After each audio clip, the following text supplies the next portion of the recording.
প্রমাণ করে দিল যে পশ্চিমবঙ্গের মুখ্যমন্ত্রী আগামী দিনে মুর্শিদাবাদ জেলাকে কবজায় রাখার জন্য প্রশাসন এবং দুর্বৃত্তদের তিনি এইভাবেই ব্যবহার করবেন। বাংলার মুখ্যমন্ত্রীকে প্রশ্ন করতে চাই, আর কতদিন এভাবে চালাবেন? আর তৃণমূলের ছাত্র পরিষদের লোকদেরকে এটাও বলতে চাই, ভাই যুবক তোমরা, ছাত্র তোমরা, ছাত্র হওয়ার চেষ্টা করো। মুর্শিদাবাদ জেলায় নির্বাচনে যখন তৃণমূল বিরোধী হাওয়া প্রবল থেকে প্রবলতর হচ্ছে, তখন সেই নির্বাচনের মুখে দাঁড়িয়ে গোটা মুর্শিদাবাদের পুলিশ প্রশাসনকে ঢেলে সাজিয়ে যাতে আগামী দিনে সন্ত্রাসের বাতাবরণ তৈরি করা যায় তার প্রস্তুতি শুরু হয়ে গেল। বহরমপুর এবং মুর্শিদাবাদের প্রতিষ্ঠিত শিক্ষা প্রতিষ্ঠানের নাম KN কলেজ, যেটা এই মুহূর্তে বিশ্ববিদ্যালয়ে রূপান্তরিত হয়েছে।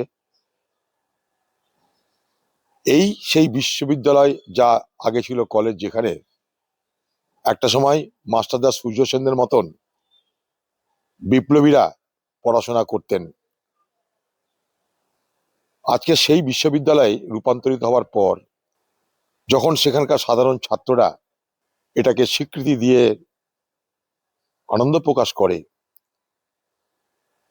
অনেকে হয়তো জানেন না যে কৃষ্ণনাথ কলেজ এবং কৃষ্ণনাথ কলেজের সঙ্গে মুর্শিদাবাদের মানুষের একটা আবেগজনিত সম্পর্ক আছে।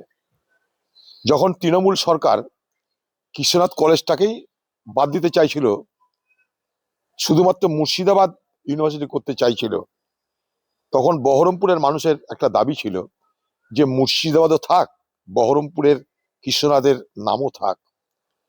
দীর্ঘদিন ধরে সেই আবেগকে মান্যতা দেয়নি তৃণমূলের সরকার, কিন্তু দীর্ঘদিনের দাবি আন্দোলন সবকিছুকে অবশেষে নির্বাচনের আগে ভোটমুখী বাজারে মমতা ব্যানার্জি স্বীকৃতি দিতে বাধ্য হয়েছে।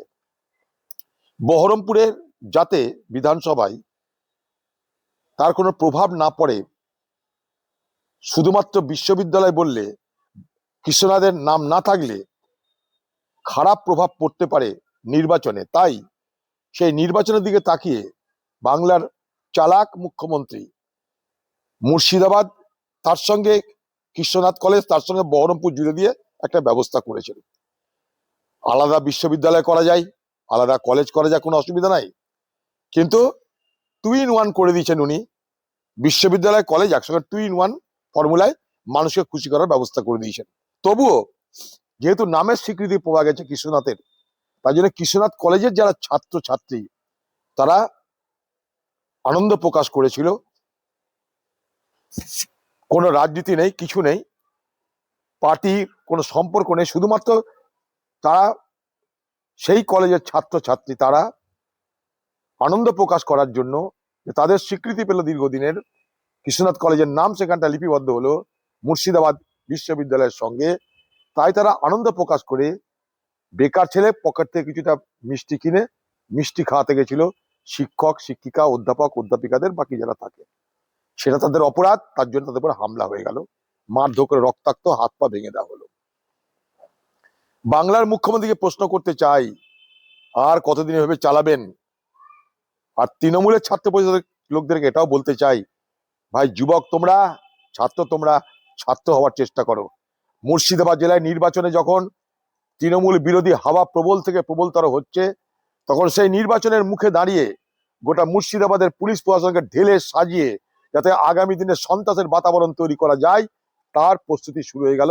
এই প্রস্তুতির প্রথম পদক্ষেপ হচ্ছে কৃষ্ণনাথ কলেজের মধ্যে ছাত্রদের নিরপরাধ একটা নিষ্পাপ ছাত্রদের উপরে এই ধরনের নৃশংস হামলার মধ্যে দিয়ে প্রমাণ করে দিল যে পশ্চিমবঙ্গের মুখ্যমন্ত্রী আগামী দিনে মুর্শিদাবাদ জেলাকে কবজায় রাখার জন্য প্রশাসন এবং দুর্বৃত্তদের তিনি এইভাবেই ব্যবহার করবেন।